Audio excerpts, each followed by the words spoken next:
All right, welcome everyone to the lecture by Dr. Akosua Ampofo, Fulbright scholar from Ghana. Welcome to my fellow faculty, to our students, and to our guest speaker. I'm Dr. Josephine Dawuni from Political Science. I'll be the moderator for the event, and I look forward to continuing after the introductions have been done. Before I go ahead, I would like to introduce the provost, Dr. Anthony Wuto, who will give us a few remarks, and then we'll go on to the next agenda item. Dr. Wuto. Good afternoon. I want to first thank Dr. Dawuni for her introduction. I want to welcome Dr. Ampofo to Howard University. I know this is your first visit to Howard, and she is here under the Fulbright program, where she is currently on sabbatical from the University of Ghana, Legon in California. I was asking her where her travels will take her to next, because she will be visiting several other universities, but I'm very pleased that she agreed to come here to Howard and to provide a presentation that I think will be very meaningful and beneficial, not just for our students, but also for our faculty who are gathered. I wanted to also thank Dr. Tungra for her role. For many years, Dr. Tungra has helped to coordinate Fulbright Fellows, and we've had a very successful increase in the number of faculty who have participated in Fulbrights, and also in the number of Fulbrights who have come to Howard and visit from other institutions. So on behalf of our president, Dr. Wayne Frederick, it is my honor and my privilege to welcome you to Howard, and we look forward to an engaging presentation. I apologize that I'll have to leave before you finish, but I wanted to make sure that I ran to greet you personally for a number of personal reasons, including I'm originally from Accra, so I felt that it was necessary that I be here to welcome you, but also on behalf of the university. Thank you.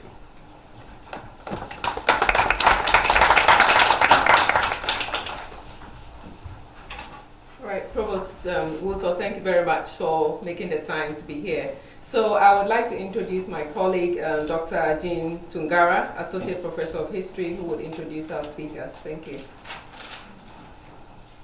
Good afternoon. Good afternoon. Provost Wuto, colleagues, students, and friends. It's my great honor today to introduce our guest speaker. She's coming to us as a result of the collaborations that exist between the United States and various countries that allow us to bring these wonderful scholars to our campuses. So this is the Outreach Lecturing Fund from the State Department that brings our visitor to us today. Dr. Akosua Ampofo is a professor of African and Gender Studies and currently a visiting senior Fulbright scholar in residence at Concordia in California. So on this trip, she's coming to us from California, where she's been for the school year. She has been a research fellow of the Institute of African Studies at the University of Ghana, Legon, since 1989, and until last July, was its director. Dr. Ampofo was also the founding director of the Center for Gender Studies and Advocacy at the University of Ghana from 2005 to 2009. She's a member of CODESRIA. CODESRIA is an Africa-wide think tank, scholars and intellectuals, and they produce a number of studies on Africa. So CODESRIA, you may want to write that down and look it up sometime. She's also a member of the African Studies Association, where she gave a major address at our last annual meeting. And she's co-president of the Research Committee on Women and Society of the International Sociological Association. She is founding vice president of the African Studies Association of Africa and co-editor of Critical Investigations into Humanitarianism in Africa, a blog that you might also want to look up. She's an honorary member of the Human Sciences Research Council of South Africa. Dr. Ampofo is a member of many next generation platforms, including the board of the SSRC, Social Science Research Council's Next Generation Fellowships, and the African Humanities Fellowship Program. Her teaching, research, and advocacy address issues of African knowledge systems, higher education, identity politics, gender-based violence, women's work, masculinities, and gender representations in popular culture, music and religion specifically. These are probably some things that might ring true to some of the research that you're actually involved with, or if you're looking for topics. I'm sure you might have heard one in this sequence. In 2010, Dr. Akosua Ampofo was awarded the Feminist Activism Award by Sociologists for Women and Society. And in 2014, she was a Mellon Fellow at the Center for African Studies at the University of Cape Town. And in 2015, she delivered the African Studies Review Distinguished Lecture at the African Studies Association meetings held in San Diego, as I had just mentioned. So she has many publications, and you'll find her all over the internet. And it's our great pleasure, and we're very, very proud to bring you Dr. Akosua Ampofo.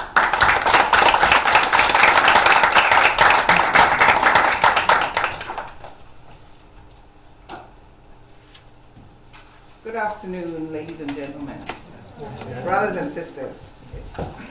It's a real pleasure to be here. I've been trying to come here for a while, and I think it's fortuitous that I'm here now. There's a reason that times align. So I'm really grateful and thankful to all of you. I do need to say a special thanks to the provost for coming here, and I like the idea that we have Accra in common and Ghana in common. And I'd also like to say a special thanks to Doctors Chambai, Jean, Madu Tungara, my good friend and colleague, and of course Josephine Daouni. All three of them have been amazing in getting me here, essentially. It's not as easy as saying, okay, there's an OLF grant that you can get from the Fulbright program. There's a lot of work that goes into it. And I'd like to also say a special thanks to Gambi for the work that he's done in making some of the things that are important for a speaker appear very seamless to me. I'm sure they were not seamless to him. Let me also say we began a conversation, myself and some colleagues here, a few years ago about having connections between the University of Ghana, but the Institute of African Studies in particular, with Howard. And so I'm glad that the provost is here and will get to hear me say this before he leaves. But I hope that we can make this happen. Have some form of collaboration that can allow us to meet and to have spaces to do things in a structured way, so that one is not just waiting for somebody on the off chance to have a Fulbright and to be able to come or to go.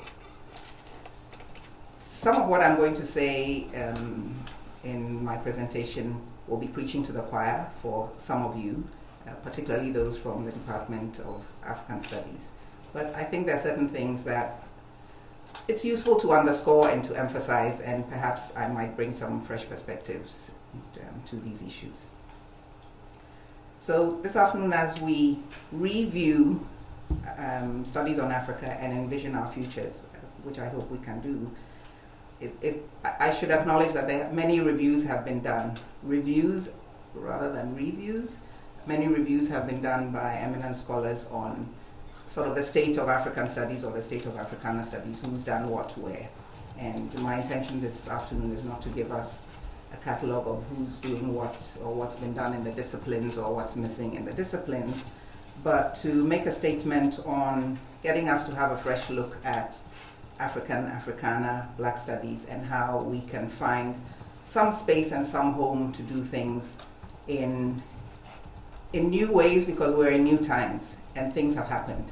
And you all, most of you are millennials, and you see things in different ways and have had different experiences, and I think that it's important that we come to the table and have new conversations or old conversations in new ways. For myself and my generation, it's imperative that Africana DNA continues to run through the next generation. So that's why I'm involved in a lot of next generation stuff, because I don't want to see the kinds of things that people have lived and died for die because the next generation is not with us in the same way. We like to hope that our DNA, even as you guys do new things, that you think about what we've done and take it forward. I see this particularly as I look at the Black Lives Matter movement here in the US, and stretching 8 to 10,000 miles away to Cape Town and much of South Africa in the Rhodes Must Fall movement. And the synergies are just, amazing. Did I do that right, Gambi? Yeah, press the down arrow. Press the down arrow. There we go. Okay, sorry. So who's Cecil Rhodes? Cecil John Rhodes was born in 1853, died in 1902. He was a British businessman, mining magnate, politician in South Africa, who served as Prime Minister of the Cape Colony from 1890 to 1896. He was an ardent believer in British imperialism, and his British South Africa Company founded the Southern African Territory of Rhodesia, now Zimbabwe, and Zambia, which the company named after him in 1895. He got a whole country named after him. Rhodes' views on race have led critics to label him as an architect of apartheid. We often hear in histories of apartheid how the Afrikaner government instituted apartheid, and the liberal Anglo-Saxons were kind of the good guys, or better guys, if you like. But many have laid the construction of apartheid at the feet of Cecil Rhodes. And he's been called a white supremacist, particularly since 2015. According to Magumbe, Rhodes was unhappy that in many Cape constituencies, Africans could be decisive if more of them exercised the right to vote under current law, referring at the time to the Cape Qualified Franchise. So, let's not give black people in South Africa the vote. Rhodes argued that, and I quote, "The native is to be treated as a child and denied the franchise. We must adopt a system of despotism such as works in India in our relations with the barbarism of South Africa," unquote. Rhodes advocated the governance of indigenous Africans living in the Cape Colony in, and I quote again, "in a state of barbarism and communal tenure," unquote, as a subject race.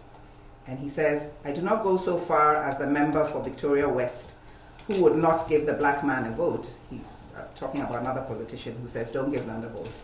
But he says, this is in his early attritions, "If the whites maintain their position as the supreme race, the day may come when we shall be thankful that we have the natives with us in their proper position, so that when they do vote, they will continue to vote for us."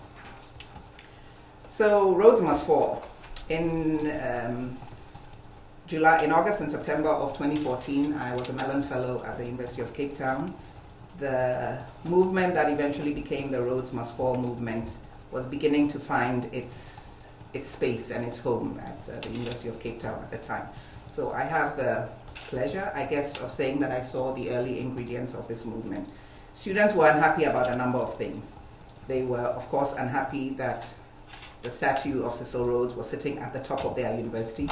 I personally also found it offensive that every day I would climb up there, I would be confronted by this guy sitting there looking so cool, when you know the history of Cecil Rhodes. They were also unhappy that the curriculum did not speak to their experience. I'm talking about black African students. They were unhappy about the conditions under which they had to study in what purported now to be an open university, but was still very much a white space. And so there was this unhappiness was growing. And the Dean of Social Sciences, I remember being in a meeting with one of these students, and you could see how unhappy they were. One of them said, "You know what I'm learning in my economics class does not speak to any of my reality, and I could teach my professor a thing or two about what economics means to me and to my family." And they were complaining about a number of things and what couldn't be done. And I remember the dean being in that meeting and saying, "You guys have to try, send us a memo, make some statements to us, and we'll see what we can do. I'm in administration, I can't be out there with you, but I'll see what help I can give you." And before we know it, 2015 comes along, and in March the 9th of March 2015, the night before the statue came down, there were some massive meetings, and Rhodes has fallen. So, students have been like, Rhodes needs to go, and within a year, less than a year of starting that movement, Rhodes, the statue has been pulled down. The campaign for the statue's removal has led to a wider movement to decolonize education across South Africa. And recently what I've heard in the news is that students have actually gone on the rampage and are destroying, well, the word that is being used is destroy. I guess they will have another word for it. Artworks that they think, are offensive to them from an era that has enslaved black peoples. Anne Naidu, a PhD student at the University of Witwatersrand, notes the spread of a Rhodes Must Fall movement across South Africa and other parts of Africa. And I quote her here, she says, "The emergence of a new black intellectual life that refuses the trajectory of assimilation into the settling project of a post-apartheid society and questions the grounds and content of university education. The new national student movement has recognized the epistemological violence that the university form inflicts on them as black students," unquote. This resonates for me with the movements across US campuses last year demanding changes on US campuses in a variety of ways that impact and even destroy the lives of black students.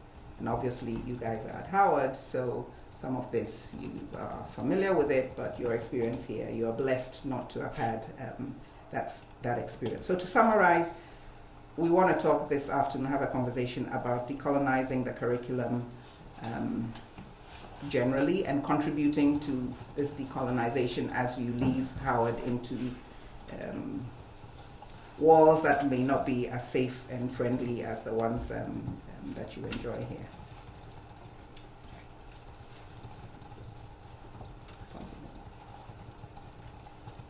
In his presidential address at the 2014 annual meetings of the African Studies Association in Indianapolis, James Pritchard, who's a professor of anthropology at Michigan State University, reminded us that African studies programs at Research One universities that have come to be acclaimed, places like Boston, Indiana, Northwestern, University of Florida, were a product of the Cold War with a particular agenda, namely securing US interests on the continent. This can be viewed within the wider context that area studies in the United States has its roots in national interests. After the so-called World War II, I have a problem with World War II because some of us, we feel like we were not part of that war. It was some other people's war. It's not, we are part of the world, we weren't part of that war, so we shouldn't call it World War. But after so-called World War II, both liberals and conservatives in the US were concerned about the US's ability to respond effectively to perceived threats from the Soviet Union and China, as well as newly independent and states in Africa and states that were becoming independent. They were very concerned about what the fallout of decolonization might mean for the US. The Ford Foundation, the Rockefeller Foundation, and Carnegie Corporation of New York came to an agreement to address this knowledge deficit and invest in international studies, including African studies and other area studies. And the goal principally was to understand the other so that we can work with the other, but so we can also control the other. In the intervening years, all three organizations have supported many programs both to support African studies in the US and higher education generally on the continent. And most recently, the Carnegie's Next Generation program. So I'm going to a meeting in New York on Wednesday where we're reviewing proposals that are coming from pre- and postdoc students for grant making on the continent. And I think this is a phenomenal opportunity. It has its challenges in the way that it's constructed, and I think almost all of us on the review panel are from the continent or Africans from the diaspora. And we've been trying over the years to get the developmentalist thinking that goes into what kind of PhDs we want to be transformed. National Defense Education Act of 1958 here in the US jump-started the teaching of less commonly taught languages, and the Department of Education's Title VI framework referenced at the time, maintaining, and I quote, the security, stability, and economic vitality of the United States, unquote, as the central motivation for supporting area studies, including African studies. The guiding belief behind these programs is that area studies yields practical knowledge that can be used to make better policy. The same, but probably more insidiously, was true of institutions such as the School of Oriental and African Studies, which is part of the University of London, or the Center for African Studies at the University of Cape Town. These were primarily expansionist interest projects of the of Britain and South Africa. James Pritchard argues that long before these formal programs, African Americans, both professional academics such as Du Bois, but also informal intellectuals, often clergy, were paying attention to issues that concern the continent and linking the ways in which, in today's parlance, Black lives mattered across space. Pritchard's lecture is very instructive, and I encourage you to visit the African Studies Association website and play the YouTube clip of his speech. It's very instructive. Indeed, it was this attention to the continent by early African Americans that had Kwame Nkrumah, our first president in Ghana, decide to study at Lincoln. I don't need to tell you all that HBCUs have been doing African studies from early on. Howard, Atlanta, Fisk, for example, had courses on Negro history that included African history. And of course, that Howard was the first HBCU to establish a formal program in 1953, following the award of the Ford Foundation grant in 1952.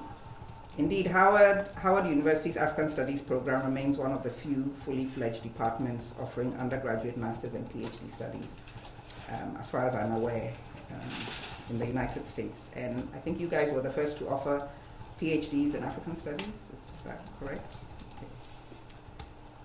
And there are many forefathers and foremothers that one may pay respect to. I couldn't find the mothers, so you have to fill me in on the names of mothers, but there's Leo Hansbury, E. Franklin, C.L.R. James, Leon Damas, and we could go on and on. So those of you here will give me the names of some women. Otherwise, when I say this on a feminist platform, I'm going to get crucified as in, where are the women? We're sure they were there. Before then, Carnegie and Rockefeller had given modest grants of about $25,000 over a 5-year period to the Association for the Study of Negro Life and History in the 1920s, which at the time included the study of Africans on the continent. But even before that, by the end of the Civil War, the so-called Negro upliftment projects had a Pan-African agenda deeply embedded in them. Today, there are more than 15 PhD granting institutions in the field of Black studies and several more in the field of African studies, sending an average of over 30 PhDs onto the job market each year in this country. On the continent, the early centers and institutes that retain a resonance for us are the Institute of African Studies at the University of Ghana, where I come from, and the Center for African Studies at the University of Ibadan, as well as the Center for African Studies at the University of Addis Ababa. And the aforementioned center at the University of Cape Town, which has gone through some transformation and some attempts at creating a post-colonial institution. At the opening of the Institute of African Studies at my university in 1962, Kwame Nkrumah, our first president, gave a speech which has come to be known as the African Genius. He exhorted fellows of the Institute to not only focus on an African approach to the study of our lives, and what subsequently came to be known as the post-colonial, he also exhorted us to include the study of the African diaspora in our work. And if I may quote from Nkrumah's speech at the time, he says, "One essential function of this institute must surely be to study the history, culture, and institutions, languages, and arts of Ghana and Africa in new African-centered ways, in entire freedom from the propositions and the presuppositions of the colonial epoch, and from the distortions of those professors and lecturers who continue to make European studies of Africa the basis of this new assessment. By the work of this institute, we must reassess and assert the glories and achievements of our African past and inspire our generation and succeeding generations with a vision for a better future.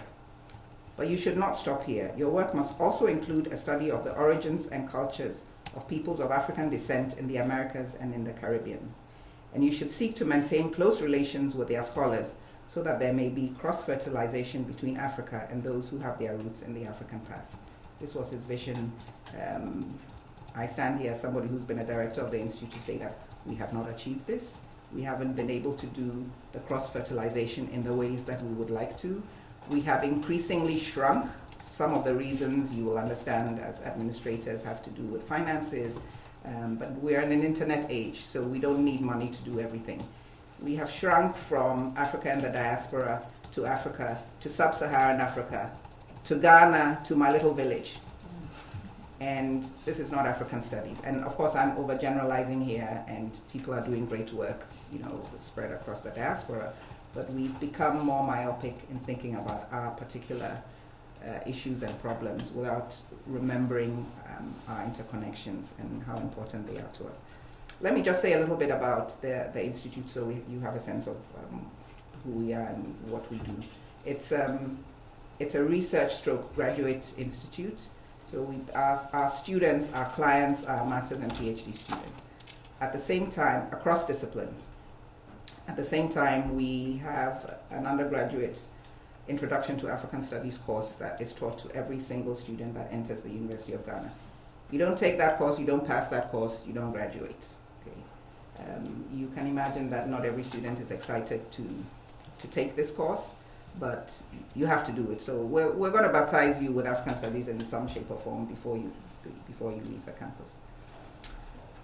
When Ghana gained her independence in 1957, at a time when black people in the Americas, in the United States, were in the throes of the civil rights movement, Nkrumah and other black leaders on the continent insisted that Ghana's independence was meaningless without freedom for other African nations, including freedoms for Africans in the African diaspora.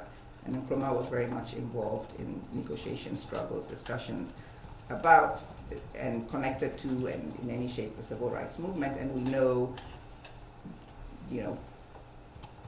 well-known individuals in the civil rights movement made their way to Ghana at different times. Dr. William Edward Burgard Du Bois died at the age of 95 on the 27th of August 1963 in Accra, Ghana, a day before the 28th August 1963 March on Washington, at which Martin Luther King gave his I Have a Dream speech. Not long before, having been given Ghanaian citizenship because the US had stripped Du Bois of his citizenship, Du Bois declared, and I quote, "I have returned so that my remains may mingle with the dust of my forefathers." He continued, "Now my life will flow on in the vigorous young stream of Ghanaian life, which lifts the African personality to its proper place among men, and I shall not have lived and worked in vain," unquote. And Du Bois, of course, is buried in Accra at the Du Bois Center, fittingly named after him. Du Bois' efforts to establish black studies can be recorded as early as 1941, when he spoke at the annual conference of presidents of Negro land-grant colleges here in the US, and was viewed by Africans as the father of modern Pan-Africanism. His role in establishing the Pan-African Congresses, there were a series of these, and his agitation for an end to colonialism made him an inspiration to many African leaders. Though Du Bois' life in Ghana was short, barely 2 years, it was extremely important. He worked with Kwame Nkrumah on the Encyclopedia Africana, and because of his work with Nkrumah, soon a cadre of radical African-American intellectuals and artists followed him to Ghana. Among them was Julian Mayfield, an activist and writer who became a speechwriter and aide to our then President Kwame Nkrumah, the writer Maya Angelou, who taught at the University of Ghana, and of course Du Bois' second wife, Shirley Graham Du Bois, who was instrumental in the establishment of the Ghana Broadcasting Corporation. So what's African studies? There's Africana studies, there's black studies, there's African and African American studies, there's Afro-American studies. African studies, a definition. According to the Institute of Education Statistics here in the US, this is their definition for African studies: a program that focuses on the history, society, politics, culture, and economics of one or more of the peoples of the African continent, usually with an emphasis on Africa south of the Sahara, and including the African diasporas overseas. African American/Black studies. Here's their definition: a program that focuses on the history, sociology, politics, culture, and economics of the North American peoples descended from the African diaspora, focusing on the United States, Canada, and the Caribbean, but also including reference to Latin American elements of the diaspora and sometimes African studies. In any case, what all these have in common is a focus on putting African and Black cultures and knowledge at the center of our politics and intellectual lives, reaffirming our identities and de-exoticizing our knowledge and cultures. In the 2013 African American Studies Survey carried out by the Department of African American Studies at the University of Illinois at Urbana-Champaign, a whole slew of authors, If you need their names, I can give those to you. They note that Black Studies was established, and I quote, as a direct confrontation with the institutionalized white racism that controlled higher education. Black was capitalized as it was the assumed name of a nationality, unquote. This practice continues to make sense given the reality of racism in the US, in Europe, South America, Asia, even in Africa, as well as the ongoing marginalization or eroticization of Black culture and the excision of African knowledge systems. We can talk about the Oscars. I think Chris Rock did a good job of telling people what they needed to hear. I'm teaching at Concordia in Orange County, Southern California. It's not quite as white as I thought it would be, but I see a Black student, I'm like, whoa, I've been walking around here 6 weeks, I haven't seen this student. Oh, and there's another Black student. So it's not like I have maybe 3 in my class of 36. So it's really refreshing to be here. But it's not just about the numbers, it's about our miseducation, but miseducation of the students that I'm teaching. Of course, I'm from Ghana, I'm from Africa. I'm teaching things about Africa and Black cultures and Black lives.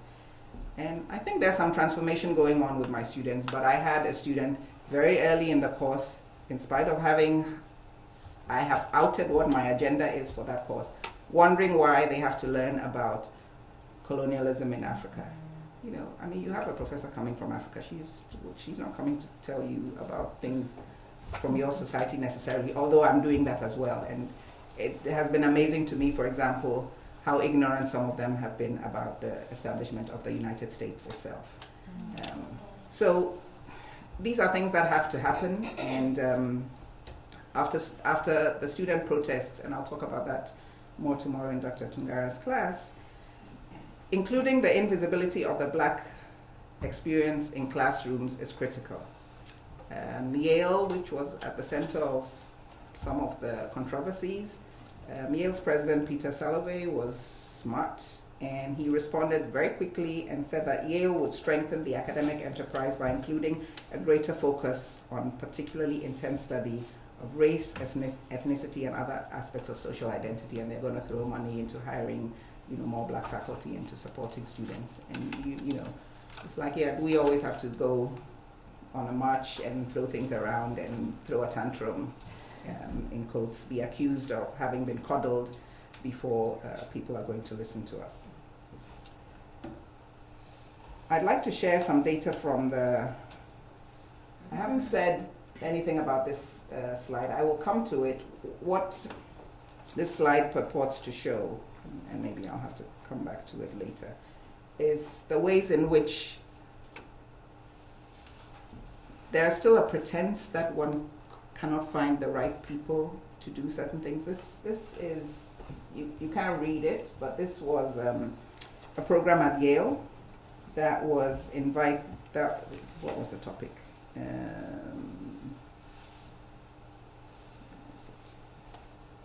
It was the Women's Gender and Sexuality Studies speaker series at Yale on gender and political economy in Africa. It included 4 speakers. None of them, as far as I am concerned, was a woman of color, and one of them was from South Africa.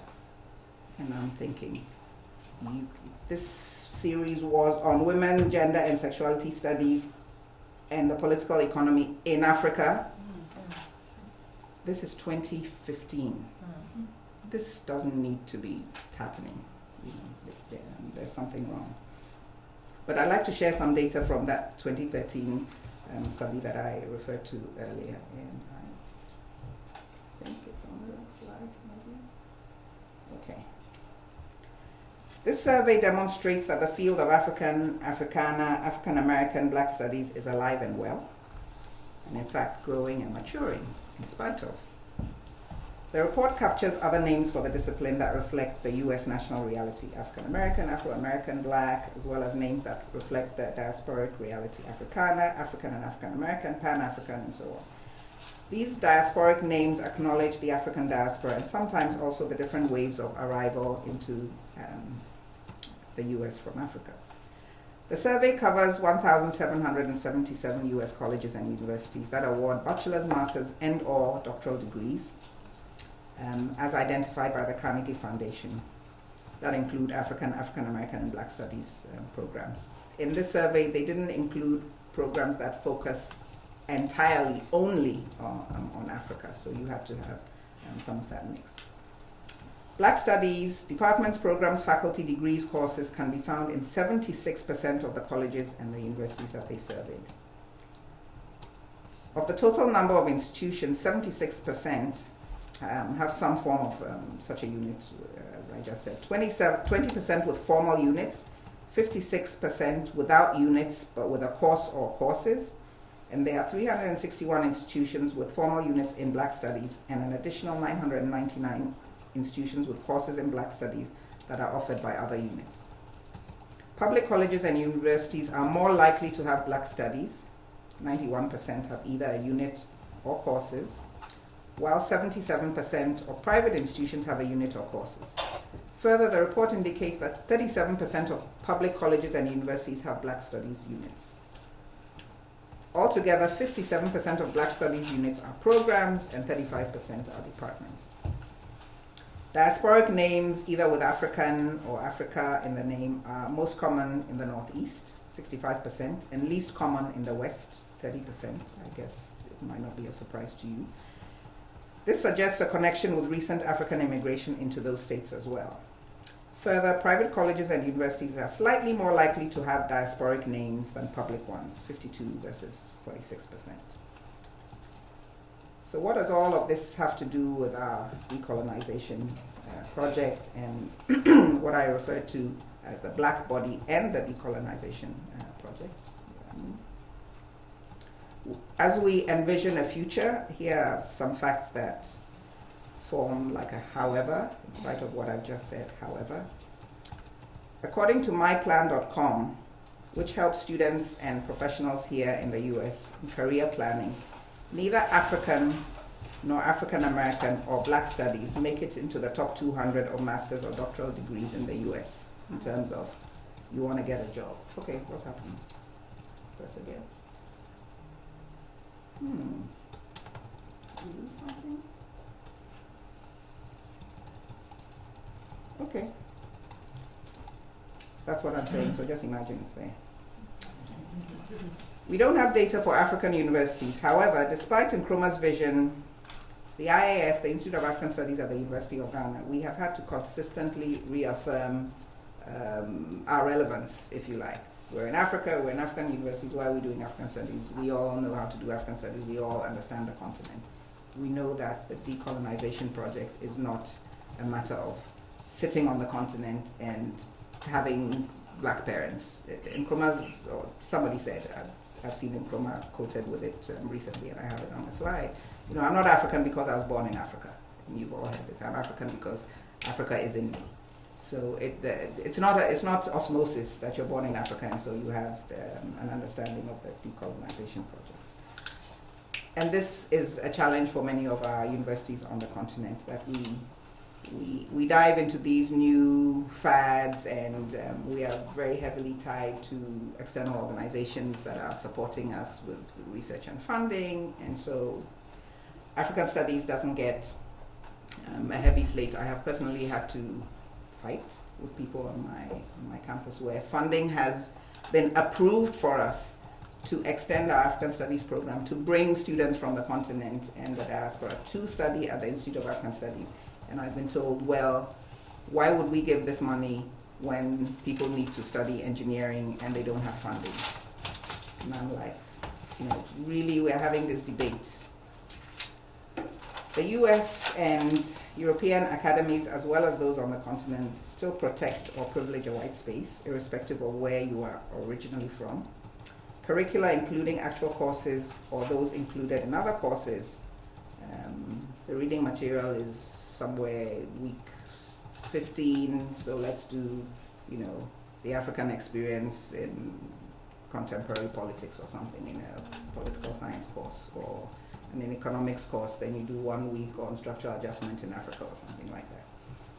Foreign theories, local empiricists, is what happens. So the theory building is done in the north, and we go collect the data and become glorified research assistants.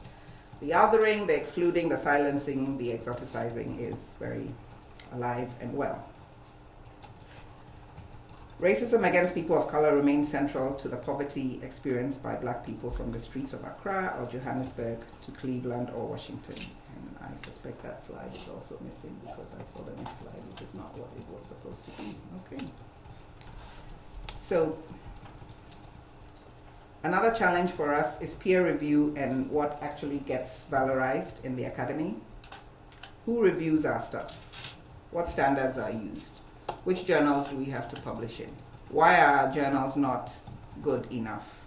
Nobody is saying that our work should not be rigorous. Why do we have to valorize who we are by publishing in particular spaces before it becomes good enough to be shared as scientific? I'm a member of the African Studies Association, the Professional Association for Africanists, or one of the Professional Association for Africanists.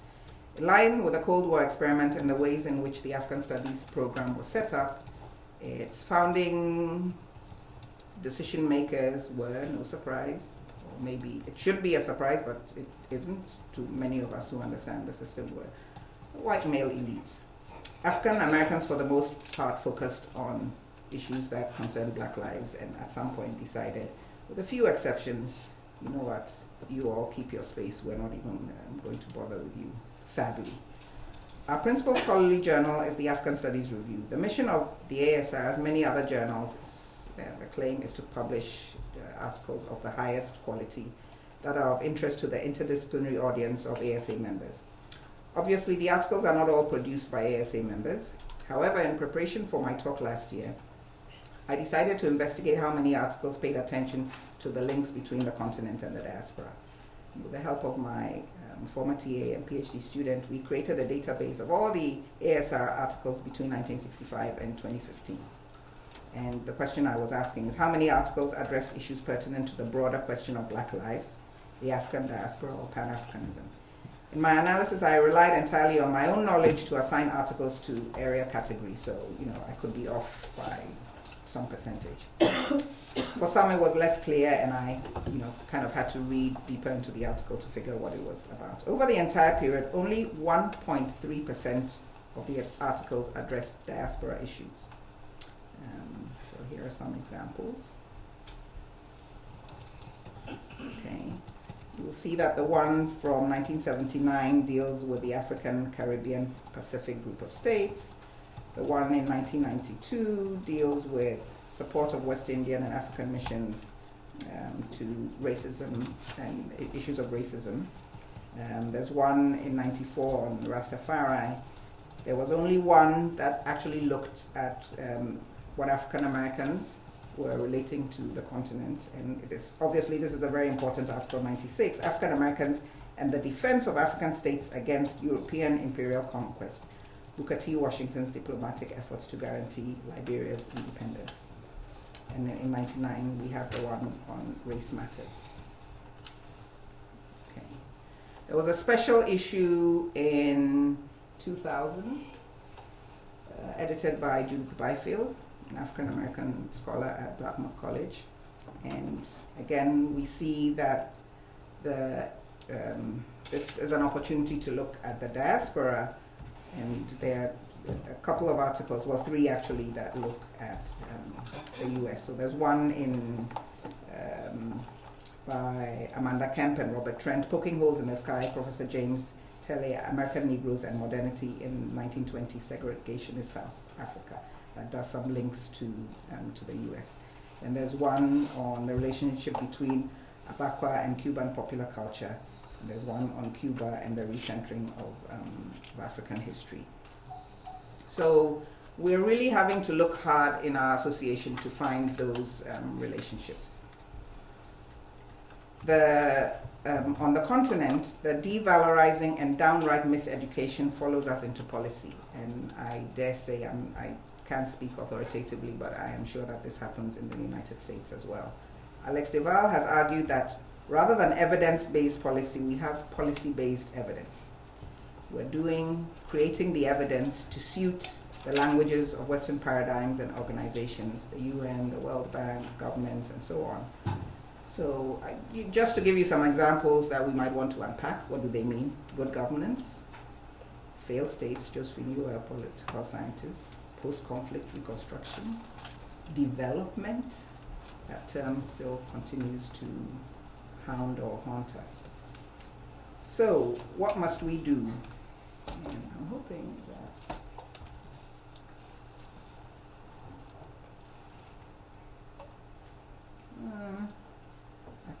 I think I gave you the wrong slide. But anyway, it's good to read. Good to read what NKRUMAH said, because I quoted that early. For me to provide a hopeful prophecy for our future, we need to recreate our DNA in the next generation, that is you guys. We need to recreate ourselves on both sides of the Atlantic, and we need to join hands in strategic ways. A few days before I came here, I went to a spoken word event at Concordia, and there was a young woman originally from Cameroon and a young man, Malcolm. I think Malcolm may be from New York, I'm not sure. And they did a very powerful piece about the conflicts between Africans originally from the continent, whether you are first or second or third generation, and Africans who've been here, for a long time. Those who were dragged here and those who came here. And at the end, it gave us a hopeful message of the ways that we can and should do things together. I think one of the first things I'd like to see happen is a blurring of the lines between African studies and Black studies, or if not a blurring of the lines, at least a freeing of the borderlands between those spaces, and emphasizing the connections between the work that those of us on the continent do and those of you here. The 2013 African American Studies Survey carried out by the Department of African American Studies at the University of Illinois that I referred to earlier recommends 5 priorities for African American studies at the graduate level. And one of the things that they highlight is the importance of global connections and diaspora linkages. The second thing that I would be on my dream list would be, the importance for young people of finding jobs is a reality. And for students that come to study with us, we often get asked, what can I do with a degree in African studies? Of course, when we bother to provide them the evidence, they end up everywhere and anywhere. But that's an important thing today, especially if we want to change things, and people have to get into policy. So policymakers themselves are not necessarily looking for broad theoretical models, which those of us who do PhDs like very much to do. And they see as the single most important contribution that academic social scientists can bring to policymaking within area studies, the ability to train students who can work also as practitioners. So this is, we need to think about these things. And this does not require diluting the work we do or selling out or, subsuming our beliefs, but it does require us to be more strategic in our training and assisting our students to be able to also be practitioners and to influence and work with policy that becomes important for them. For my dream list, there is also this working across programs in traditional Black Studies, AA, AAA, AA programs, especially at the undergraduate level, to establish links in the Black experience in our classrooms, in our reading lists, and we have to do this intentionally, so that the content can respond to those areas of overlap and our shared interests and needs professionally, socially, politically, emotionally. And this must include work on the Caribbean, on Asia, but also do it consciously in opportunities that we can build for curriculum sharing between what is done here and what is done in other places.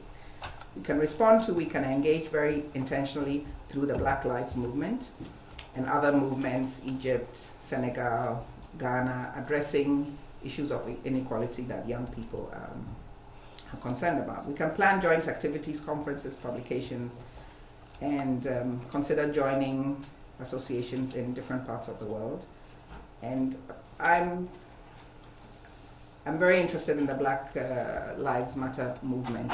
I'm particularly interested now in seeing the synergies between the Black Lives movement here and the Rhodes Must Fall movement in South Africa.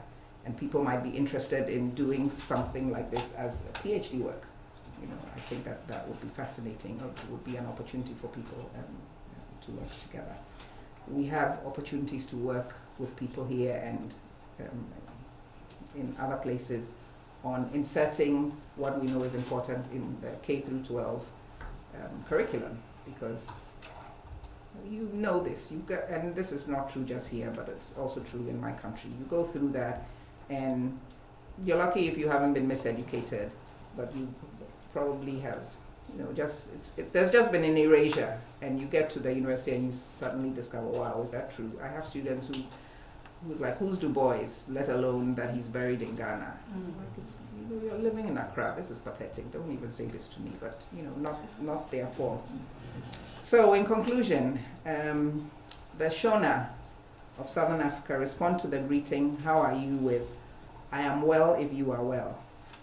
And I say, may it be so for African and African diaspora studies. Let us be prophetic dreamers and link our lives together. Thank you very much.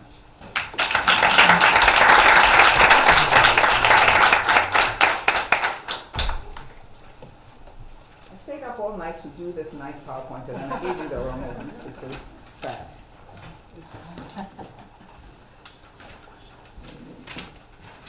All right, so Dr. Adumaku Ampofo, thank you very much for staying up all night to prepare this lecture.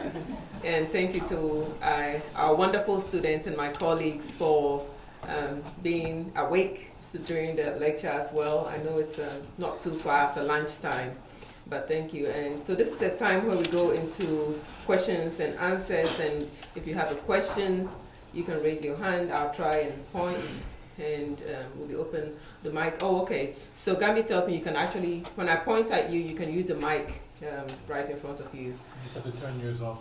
Okay, so I turn mine off, and then you turn yours on. All right. Okay. The white button. Is there a white button? Hello? Project. Okay.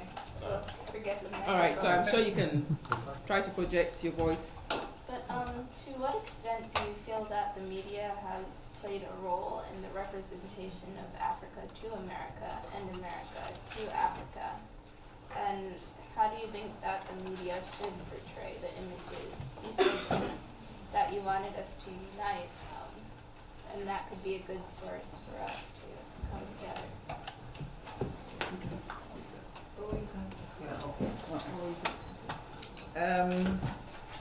Yeah, the media have represented both sides. People from the continent come here and they're surprised it's not Hollywood.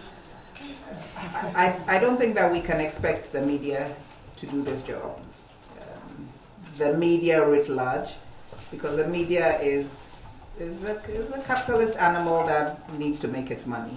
And the more gory and controversial the stories, the better.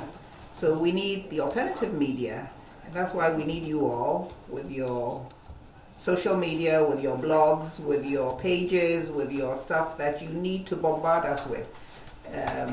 If there are organizations out there that can recruit people to go and shoot other people and are powerful and they're doing it through social media, there's no reason why we can't use social media to tell a different story.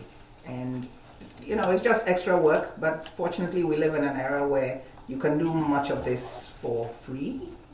Okay, your phone bill or whatever, you're paying whoever it is, Verizon or somebody, for you're on college campus, you've paid for it with your tuition. So, this is the way to do it. The traditional mainstream media is not going to do it, and I think that we would be naive to expect them to. Yes, when they misspeak, we should call them to order. We should write op-ed pieces and so on.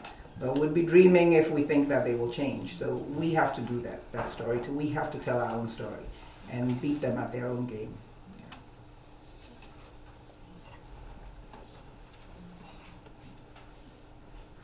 More questions? The floor is open with Dr. Hyman. First, I would like to thank you for the great presentation. You eloquently presented the struggle for African studies from the point of view of Africa, the diaspora, and from inside part. You also hinted at the other component of the struggle we've been waging both in the Institute and through the ancestral periods. But how could you comment on how this struggle is continued given the universalization of Europe and particularization of Africa? How do we make this of value, not just of but knowledge, experience, and history, which had value for Europe and China and the other, not just us reclaiming the heritage? I actually suspect that you have the answer to that question better than I do. So I'm going to speak for half a minute and then you will speak for 5.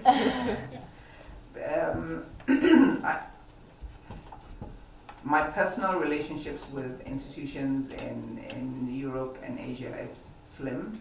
I think you tend to relate to places where you've been educated, which for me has been Ghana, the US, a little bit of Germany. So sometimes I actually feel exhausted about where to take conversations and what to do. So I know we are doing more and more work with China, but for example, but I'm sure, and I'm going to speak like a journalist now without any backing for the statistic I'm going to throw out, I'm sure that 90%, if not more of it, is initiated from China and not from us. So the Chinese are setting up, what are these centers that they're setting up? Confucius centers, you know, every corner that you turn to. And we are like, yeah, okay, you know, bring your Confucius center. We're not encouraging our students to study China, to study Cantonese or, you know, any other language that is spoken there. People say they want to go. I know a young woman who graduated, before she graduated from Yale, she had spent a year in China. And people are like, you know, why would you go to China? This young woman's from Ghana. Why would you go to China? People are going to Spain and to Portugal and to, you know, even to Senegal. Why would you go to China? You know, we are not making the effort to understand the lens that has been used to understand us, to appreciate us. Voyeurism, and I'm not saying that these things are good. We haven't tried to. And when that conversation is had, people say, well, that's like, no, it's response research. It's response intelligence. Don't. You're like an angry person, always, you know, in response mode. Okay, it's your turn. Right, your turn. I think you've answered my question. All right. Good evening. If it still exists, what part of the OAU has to do with the struggle and cooperation of your organization dealing with African situations in the diaspora of Africa? Sorry, I didn't get the first part of your question. The OAU, I think it's The AU? Yeah. OAU. What part, if it still exists, I'm not sure if it still exists, what part does it have to do with your organization and pushing out the message or, you know, getting points across dealing with the diaspora? Very little in reality. You know, the AU Charter and some of the earlier documents from Abuja and other places look very nice, you know, when you read them, and have an Pan-African and sometimes even an Afrocentric approach. But, and I've been at meetings where we have said the right thing and we've had promises of support, you know, that haven't followed through. I think it's not a bad thing that at least they're speaking the right language, let me put it that way. I think it's important for them to speak the right language, to say the right things in their documentations. It's good, it's a step. And maybe we shouldn't be expecting that much from them at the moment. And you ask me about when.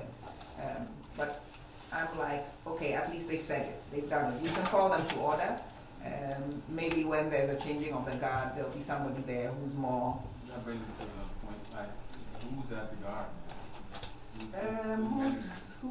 Who's chairing AU right now? South Africa. Is Tabo Beki still chairing? I don't know, sir. You see, I've just erased that man because I don't like him. allowed to say things like this. Because I didn't like it. So, yeah, South Africa was cheering, is cheering, right? It's Dr. still Murphy. cheering. Did I just offend somebody? If I did, I'm sorry. But speaking the truth, I don't like to. So he's, from your knowledge, is the one who's sharing. She's a political scientist, if she says it. So, thank you. All right, Dr. Holma. Thank you so much for your thought-provoking discussion on the state of African and Black studies. You evoked Pan-Africanism throughout your presentation. Where do you think the aspirations or values of Pan-Africanism fit in the 21st century, especially as we connect social movements, youth social movements in South Africa and here in the U.S.?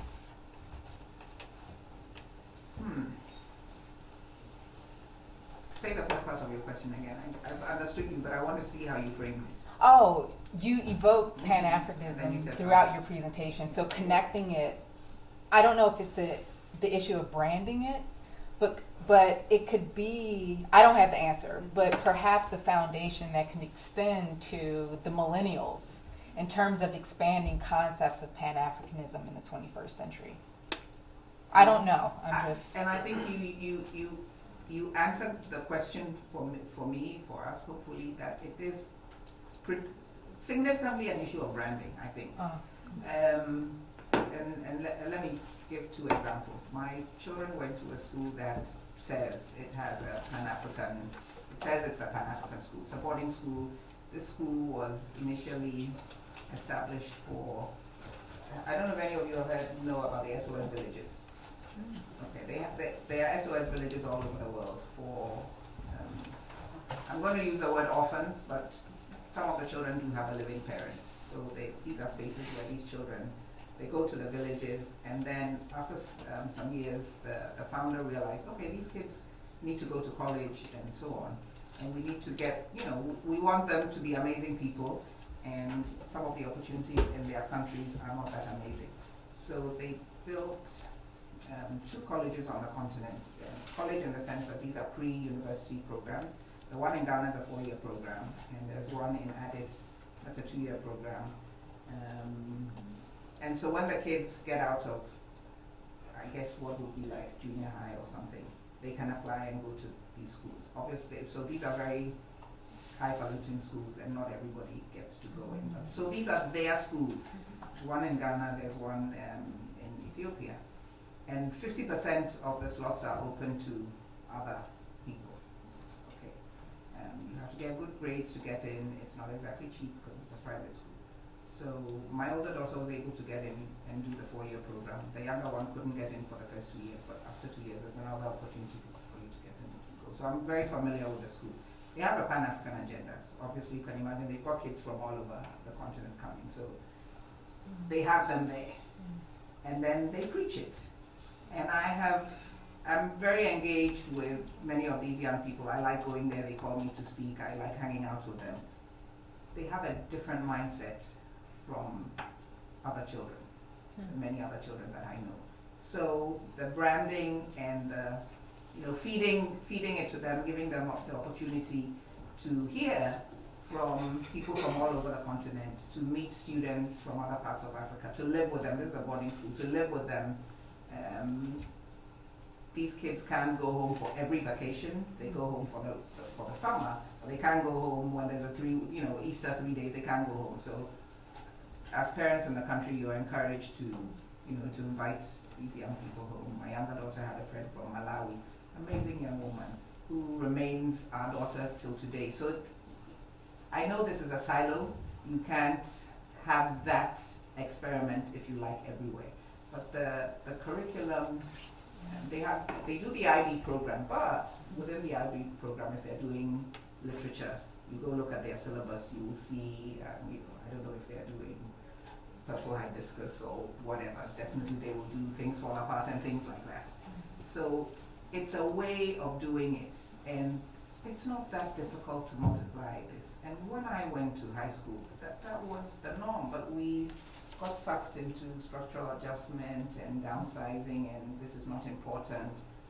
So, yes, one, you need to brand it, and two, you need to have it in your curriculum. And it means, for us, for example, at the Institute of African Studies, we should be working more with our colleagues in other departments. So, my friends in the political science department, for example, at the University of Ghana, I'm not crazy about the work that some of them do that I think undermines a Pan-African agenda. But if they are working in their silo and we are not talking to them, then perhaps we should also be blamed for not, having those connections and allowing students to have the opportunities. But sometimes a student will have taken classes and not taken any class with us except maybe the Introduction to African Studies course. And they're like, wow, nobody ever told me that. Is this true? I didn't know African Americans had blah, blah, blah. This is what I thought about them. And it's like, really? Okay, I might consider doing a graduate program in African Studies.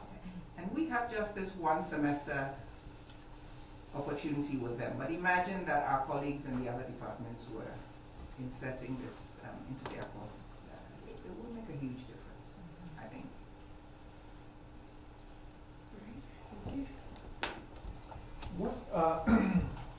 What is the strength of your offerings at the university at Lagos on, let's use the term, African American studies? Last week we received a delegation from South Africa, from basically University of Johannesburg and Wits, and they are on a tour of the US currently, seeking sort of ideas, experiences that they could use in their project to establish an institute for the study of the United States. This is what they're calling it at the University of Johannesburg and at Wits also. So we were exchanging ideas. Again, when you talk about the United States and given the character of the relationships between the US and South Africa, basically, which has traditionally or predominantly really been more directed or connected with the African American communities here in the United States. We're telling them really our views of what the shape and size and emphasis of such an institute would be. Not to be exclusive and dismiss others, but to also recognize these historical relationships. And I was wondering, given also the relationships between Ghana in particular and the broader African diaspora, particularly in the United States, what specific offerings are there at the university level focused on the Black experience? If you look at it in the area where I work most, in cinema, for example, paradoxically, there are more film festivals devoted to Africa in the United States here than film festivals devoted to African American cinema. I mean, it's a paradox in the United States here. Now, in Africa, there's no specific film festival devoted to Black cinema, African American cinema here. Maybe they may have sections here. Yeah, I don't know if So, I mean, I just wanted to know exactly what sort of. I can't speak for the other departments. I'm sure people will have, a sprinkling of things here. Somebody will use, a novel that speaks to, the diaspora experience, maybe in an English class or even in a history class. There'll be a slice, just as I'm talking about here, there'll be a slice of the diaspora in somebody's history class. At the Institute of African Studies, we have, in the religion and philosophy section, there's one of the faculty members has a course on the diaspora. Okay. We don't have that many faculty who have the competencies, significant competencies to teachers, but in the last couple of years, we've hired 2 African American faculty. One who's your graduate, Ndiba, who joined us last year, and who is working with us to improve our diaspora complement. And then we have a young man, Obadele Kambon, who studied at Morehouse, went to somewhere else, and then came and did his PhD in Ghana, and actually speaks Yoruba and speaks Akane. He's a linguist. So he's also helping us to do that at the Institute. So at least we feel we've got 2 people who are more competent to do this necessarily than those of us who haven't been trained in those areas. And it's interesting you talk about film. For the last 2 years, we've started doing Black History Month. And again, it was like, but this is Ghana, why are you doing Black History Month? We were like, yes, it's true that this is a celebration that originated in the United States, but we think it's great. And we think it's an opportunity to remind ourselves that even though we're living in a continental Black African country, there's a lot that we are not engaging with in the Black experience. So we've been doing this in collaboration with someone who's from the University of Missouri. So they have a selection of films and they look for partners. And so in 2014 we said, yes, we'll work with you. So we have to find the funding to bring at least him and as many of the filmmakers who are themselves willing to come and talk about their films. So we did that in 2014. We've done it this year. I wasn't there, but I hear this year was even better than it was last year.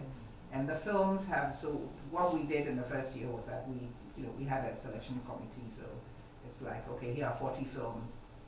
You guys go and vote, and we'll, for the best 12, and we'll show those over a week or 2-week period. So we did have films that spoke about the Caribbean, about the African American experience. I haven't looked at, I've seen that some of the ones that they showed this year had to do with, not Black Lives Matter, but the killing of Black young men in the United States. One of the ones that we showed, and that sort of brings me to the question you asked earlier, one of the ones we showed last year was about a PhD student at the University of Florida, who the documentary is called In His Own Home. Police went in and shot him, basically. He had mental health issues. He was crying, screaming. A neighbor called and said, this guy needs help. The neighbor was filming this, so we see some of this. The police break down the door, go into his room. He picked something they claimed they thought it was a weapon, and they shot him 8 times in the head. He survived. And when we showed for each of the films, we have a discussion. So I can't remember who moderated that day, but it was like, you think this is an experience that doesn't touch you. Maybe if we show you the experience of a Ghanaian student in the US, when people are walking around, they're Black, they don't ask you where you're from. You're a Black man, okay, or a Black woman in many cases as well. So telling our students, you need to see that experience matters to you. If you don't think it matters to you because it's an African American student, know that it matters to you because he is an African student, and then take it further and understand. So we had a very interesting discussion about how these things matter to us all over, and the fact that NYPD is not coming to Ghana to shoot anybody does not mean it doesn't matter to you, because there are repercussions in the way policy is thought about that has some long-term implications that you may not be able to draw a straight line, but that does have implications in the way the U.S. does business with people and the kinds of things they demand from us. So little baby steps. All right. So we have a lady over here. Yes. Should I turn? Yes, try it. Let's see. Hi there. I just first and foremost definitely just want to thank you for that lecture. It was wonderful. So I kind of have 2 questions, but you can choose between the 2. The first question was, you kind of spoke in the beginning a little bit about your experience in the classroom and about some of the ignorance that you have, faced. So I was wondering if you could possibly share some of that. So that was the first one. And the second one was, in regards to decolonizing the curriculum. Now, as a Howard student, I don't think I personally learned about the real American history until I came here. And I think a lot of my peers are somewhat disenfranchised, especially the ones that don't go here. So in regards to decolonizing the curriculum, are you specifically just talking about universities, or just, you know, is there a possibility for hope in regards to decolonizing, maybe even locally in the Maryland area, decolonizing that curriculum and actually trying to, you know, teach real Black history, since Black history is American history? I'll answer both. Let me do the second one first, because I don't live here, so it's easier for me to say what other people should do that I won't be involved in having to do. But some of you will go on to be professors and teachers in the school system. So, you have to make it happen. I know it's not easy to, change a whole big thing immediately. But what did I read up?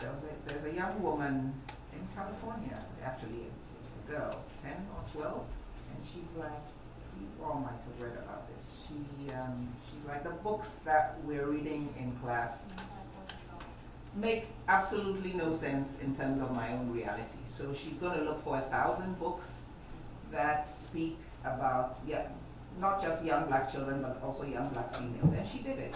And this is a 10 or 12-year-old. So I am sure she's a very amazing child. But, it's a step. And if I haven't forgotten the sequence of the story, I think some of those books are now going to be adopted, at least in her school. And there's a move to get other schools in the California school system to look at these books. So we can do things like that and say, this does not work. When I was at Cape Town, there was a young man I met who was a student of film, I think it was.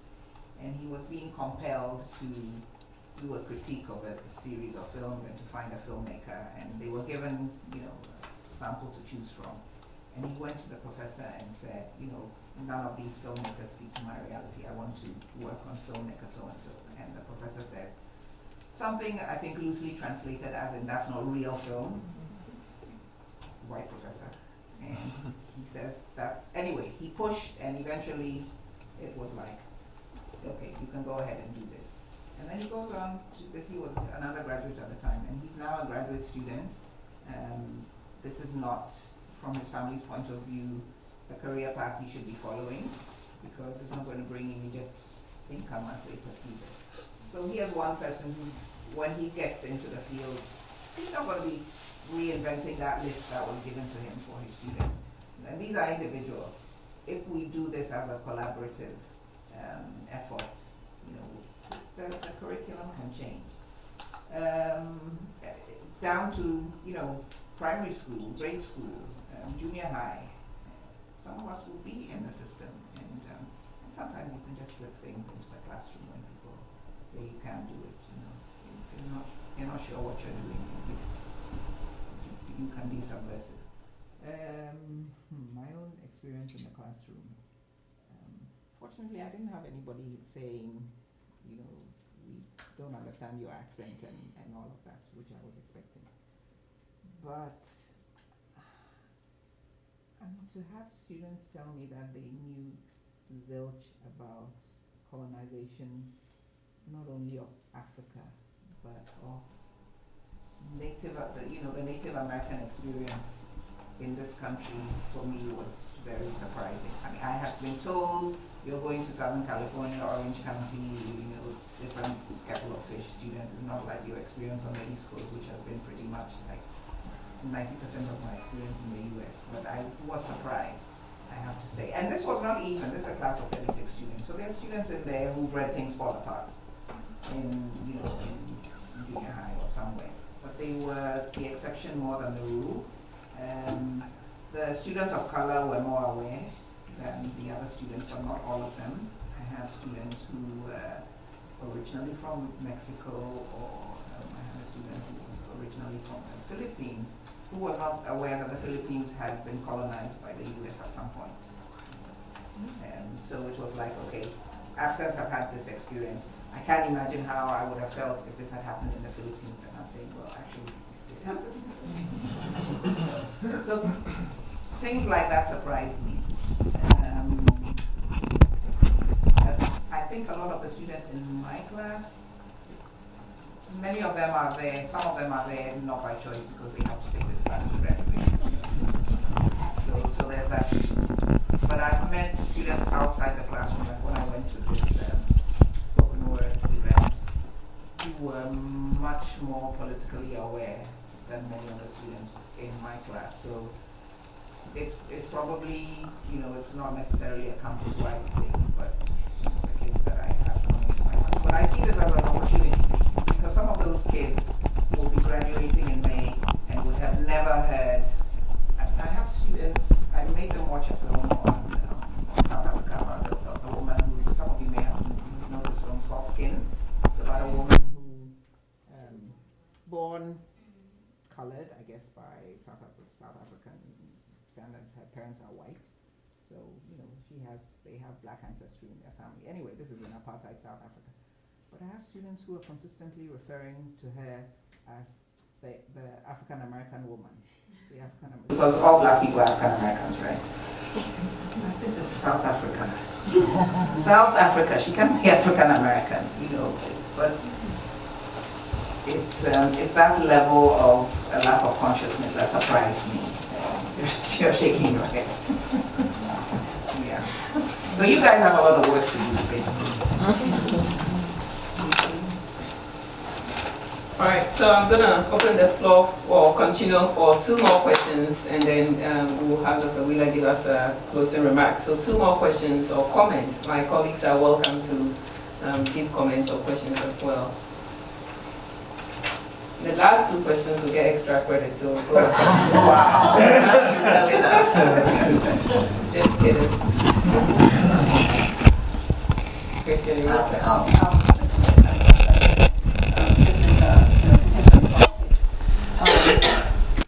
We're here in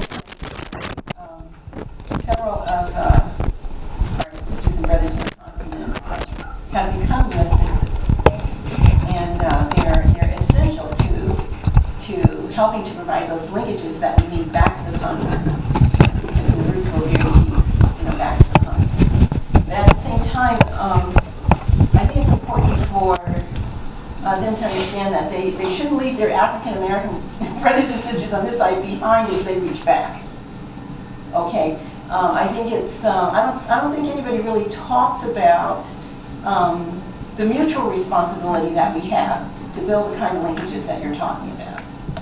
Okay, people seem to be very much focused on their own advantages in taking certain steps.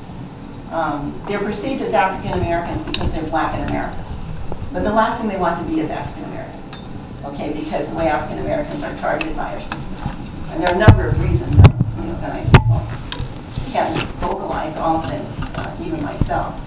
But at the same time, there's some very delicate and sensitive issues, around the relationship.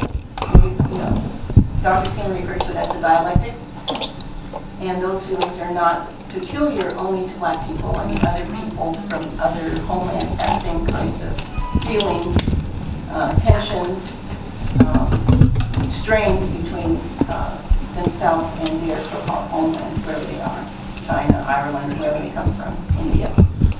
But what would you suggest, from your own observations, because you've worked both sides of the Atlantic, in your own studies and where you live in this kind of thing?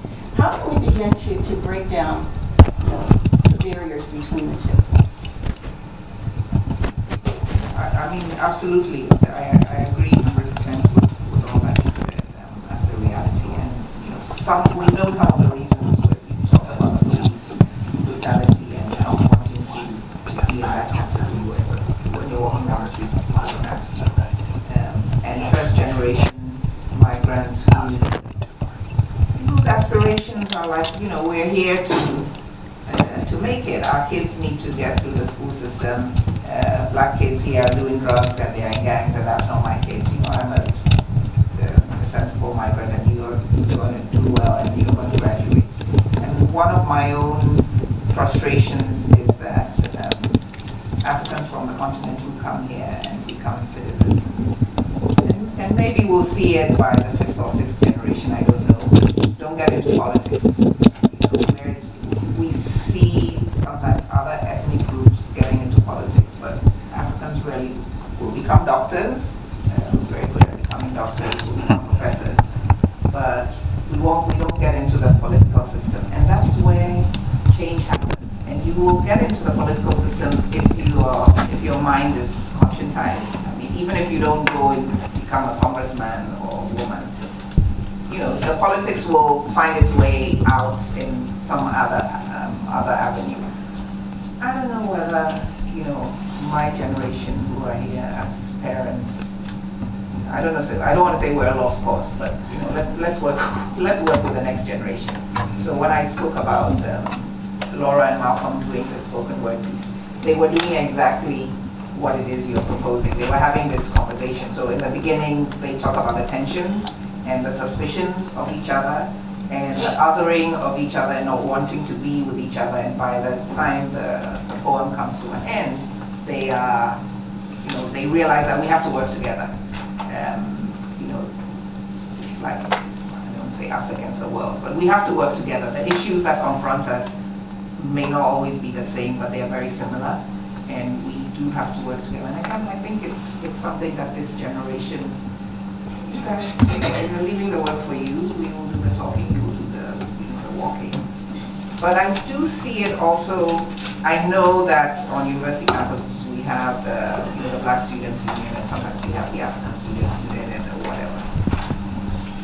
But you know, many of the kids that I know are having these conversations, in spite of the fact that my association is the African Studies Students Association, and my roommates is the Black Students Association. We collaborate around certain things, so we are having conversations. When major issues come up, we work together. We go to the administration and say, this isn't right. I've seen that happening with a lot of the young people, and some of them belong to more than one. Those who have time will join the Black Students Union, will join the African Students Union. And because the information is out there, I feel like this generation has more opportunity to understand,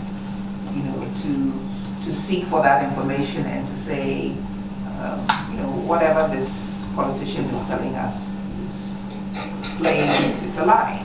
And I have the correct information, and I'm going to educate my peers, and we're going to do something about it. We will not let that information, that misinformation continue to happen. And as we educate our peers, if they don't stand with us, we can at least thank God that they don't obstruct us, from doing what it is we need to do. And the parents will, after they listen to their kids for a while, they'll begin to get it. It won't be a total conversion, but the next generation will take it on. All right, thank you. So I think I had a hand, the last hand. I know we're talking a lot about the academy, which is often about mobility in families, which means often Black children, African children are moving into a different class than they come from. So I'd like to hear from you something about the class struggle, because there is kind of in different movements, middle class people are often at the forefront because they have the resources to be able to take time off, but it doesn't mean that the working class or poor people aren't involved, but they're involved in different ways, and just how we're seeing that divide within the Pan-African movement as well.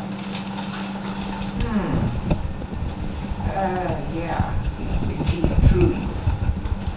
How do we cross that divide? In the women's movement at home, we've been, can I say successful? I think we've done a good job of working across class on certain issues where, take for example, passage of domestic violence legislation in Ghana. This is a membership coalition of organizations. There's people who are in as individual members, but it's mainly an organization-based coalition.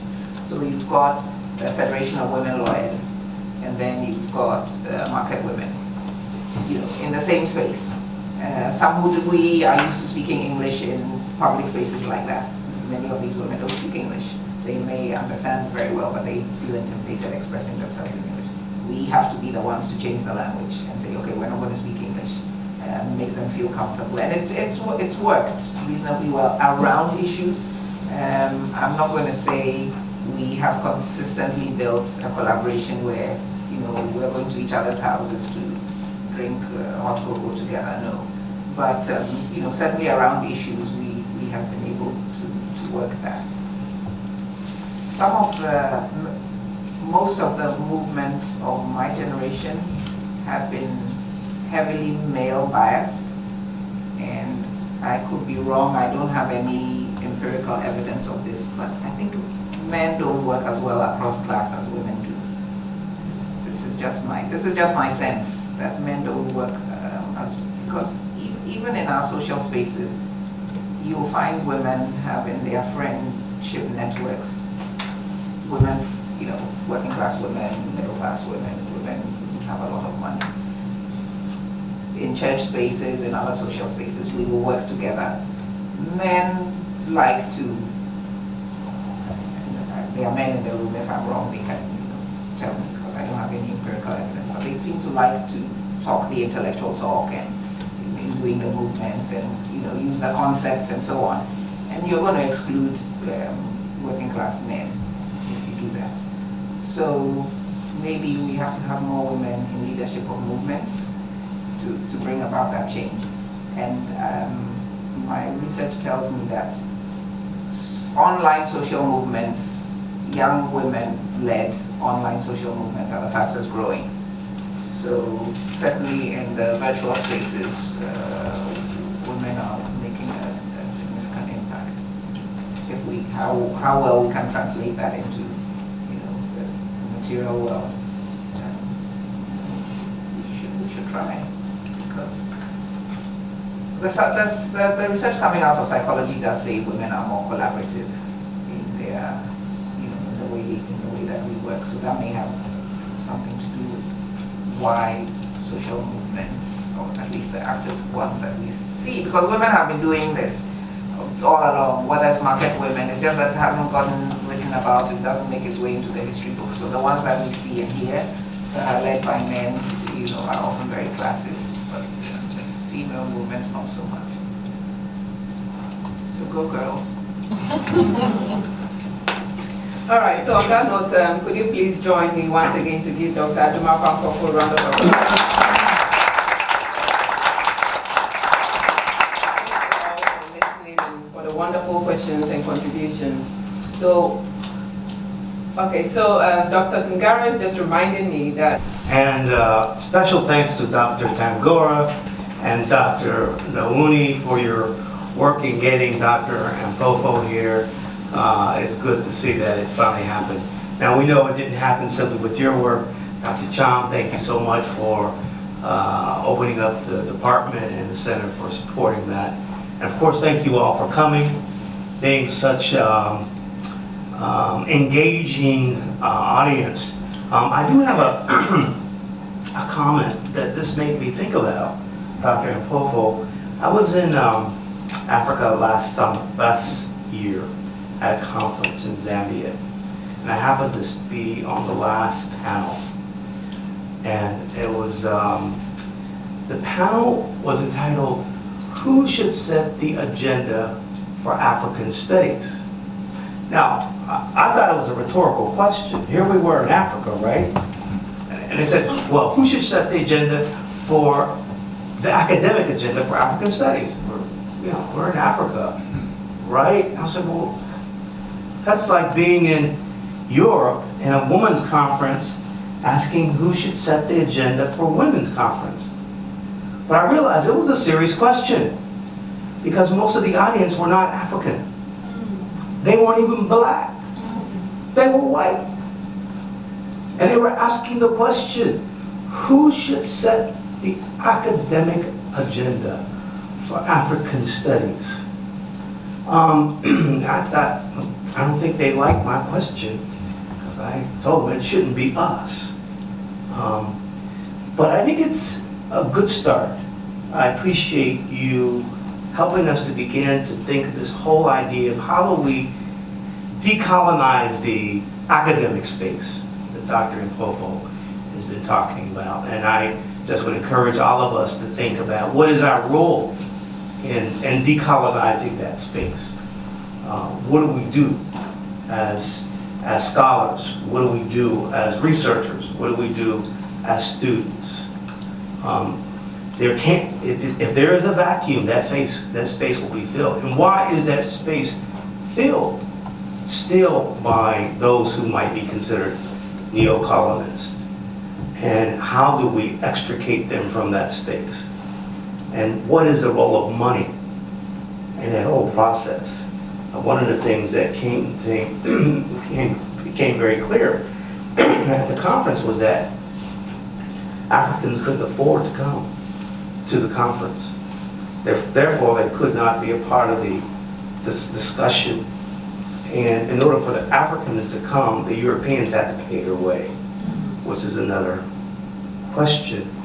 And as we understand the whole issue of academic space and what creates that space, and what obligation do we have for those who create that space?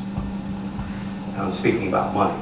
So anyway, thank you all for coming. Thank you for allowing me to have my little closing remarks. Thank you all, Professor Plummer, Professor Hailu, all of my colleagues, soon to be doctors and professors. Thank you all, and I would hope that we would all continue to engage our peers around the topics that Dr. Ampofo challenged us with. So have a good evening, and I hope some of you can join her in a talk tomorrow. Thank you.